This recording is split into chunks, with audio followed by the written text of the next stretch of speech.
Hello everyone, কেমন আছো তোমরা সবাই? আশা করি সবাই ভালো আছো। আমিও ভালো আছি। আমার আজকের রেসিপি হচ্ছে ইলিশ মাছ।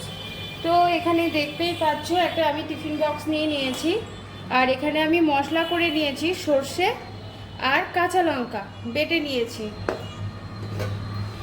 এখানে আমি ইলিশ মাছগুলোকে খুব ভালো করে ধুয়ে নুন আর হলুদ মাখিয়ে রেখে দিয়েছি। এখানে আমি একটা টিফিন বক্স নিয়েছি। এইবার আমার আজকের রেসিপি হচ্ছে ইলিশ মাছ ভাপা। তো ইলিশ মাছ ভাপার জন্য আমি এই টিফিন বক্সটার মধ্যে প্রথমে এই সর্ষে আর পোস্তটা দিয়ে দিলাম।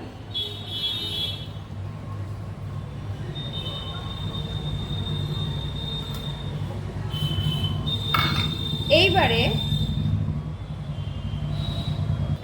আমি এর মধ্যে দিয়ে দেব পরিমাণ মতন লবণ,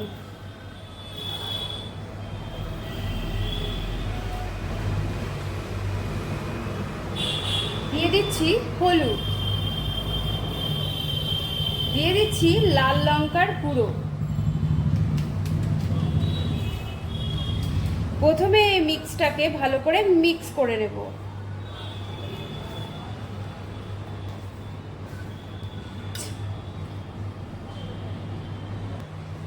এইবারে এটার মধ্যে আমি দেব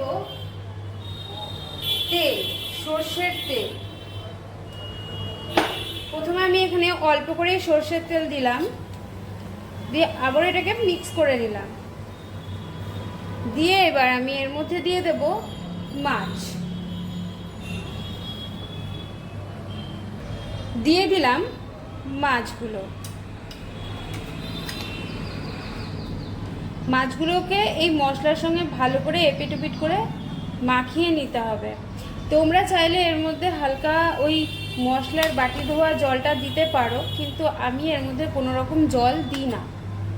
তোমরা একদিন এরকমভাবে বাড়িতে বানিয়ে ট্রাই করে দেখো জল ছাড়া। তারপরে আমাকে কমেন্টে জানাবে যে তোমাদের রেসিপিটা কেমন লাগলো। এরই মধ্যে আবারও আমি দিয়ে দেব সর্ষের তেল।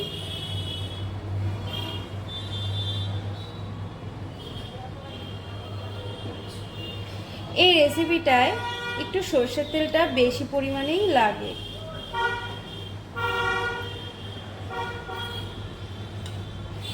তো হয়ে গেছে আমার মাছটা রেডি। এরপরে আমি রেস্টের জন্য এখানে 5 মিনিট মতো মাছটাকে ঢাকা দিয়ে, এই ঢাকনাটা দিয়ে হালকা করে ঢাকা দিয়ে রেখে দেব। তো এখানে আমি একটা ডেচকি বসিয়ে দিয়েছি বা গাবলা। এবার এটাতে আমি জল বসিয়ে দিয়েছি।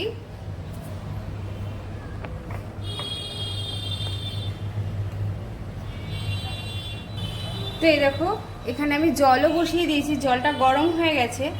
এরপরে আমি এই মাছগুলোকে রেখেছিলাম ম্যারিনেট করে, প্রত্যেকটা মাছের উপরে একটা করে লঙ্কা আমি দিয়ে দিলাম। চাইলে নাও দিতে পারি, এটা টোটালি অপশনাল। এইবার এটাকে আমি ভালো করে ঢাকনাটা আটকে জলের উপরে বসিয়ে দেব। এর সাথে একটা ভারী কিছু আমি এর উপরে দিয়ে দেব। আমি এই নোড়াটা দিয়ে দিলাম, দিয়ে এই ঢাকনাটা দিয়ে আমি আটকে দিলাম যাতে করে ভাপটা বাইরে না বেরোতে পারে। এইবারে এটাকে আমি 15 মিনিটের জন্য হতে দেব। তো দেখো এখানে আমার এই ভাপাটা হয়ে গেছে, জলটা অনেকটা শুকিয়ে গেছে। আশা করি বুঝতেই পারছো জলটা শুকিয়ে গেছে। আমি এইরকমভাবেই গ্যাসটাকে অফ করে দিলাম, আর এইরকমভাবেই আমি এটাকে আরও 15 মিনিটের জন্য রেখে দেবো। তার আগে আমি এই নোড়াটাকে এখান থেকে তুলে দেবো।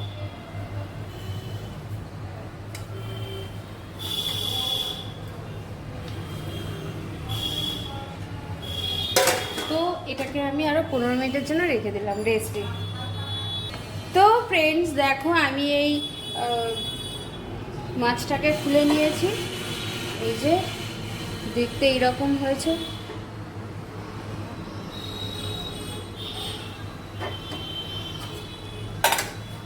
এবার এটাকে ঢাকা দিয়ে রেখে দেবো।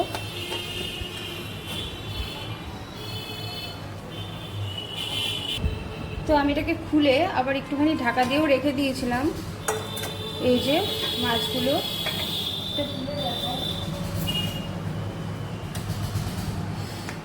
মাছগুলো পুরো সেদ্ধ হয়ে গেছে আর খুব সুন্দর একটা স্মেল বেরোচ্ছে এর ভেতর থেকে। ঠিক আছে, এর মধ্যে আমি এক ফোঁটাও জল দিয়ে দিই, গ্রেভিটা তাতেই কত সুন্দর হয়েছে। তো আমি এর মধ্যে এবারে দিয়ে দেবো একটু কাঁচা সর্ষের তেল।